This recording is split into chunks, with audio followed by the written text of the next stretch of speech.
మొన్న ఒక యూట్యూబరు ఒక దొంగతనం గురించి మెడలో గొలుసులు లాక్కెళ్ళటం గురించి వీడియో చేశారు. చాలా బాగుంది, మంచి అవగాహన అది.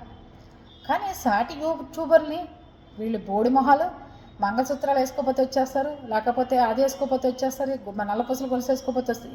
ఎవరు రారు.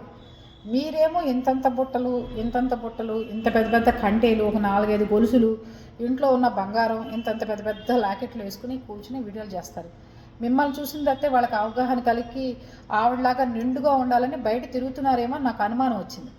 అది మీరు గ్రహించట్లేదు. అర్థమైందా? మీకులాగా నిండుగా ఇన్ని పెట్టుకుని తిరగాలనుకుంటున్నారు వాళ్ళు. అది మీరు గ్రహించుకోవట్లేదు. అది తిరిగి జనాల దృష్టిలో పడి, దొంగల దృష్టిలో పడి అవి దొంగలు లాక్కుపోతున్నారు.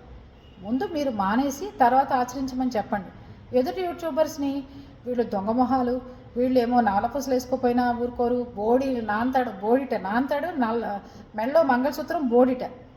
అది ఈవిడికి మాత్రం సింధూరాలు, పాపిడి బిళ్ళలు, పాపిడి చైన్లు ఇవన్నీ ఉండాలి. ఎదుటివాడు మంగళసూత్రం వేసుకుంటే అది బోడిది.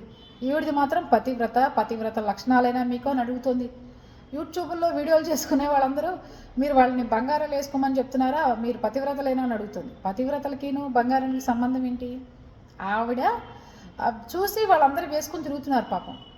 నిజంగా గొలుసులు పోయిన వాళ్ళ మీద సానుభూతి చూపించండి, బాధపడండి. పక్క యూట్యూబర్ని తిట్టాలనుకోమాకండి. తక్కిన వాళ్ళకి నొప్పి తగిలినా తగలపోయినా సాటి యూట్యూబర్గా నాకు మాత్రం బాధ కలిగితే మాట్లాడతాం. మీ పనులు మీరు చూసుకోండి, ఒకళ్ళ దాంట్లో వేలు పెట్టమాకండి. ఓకేనా?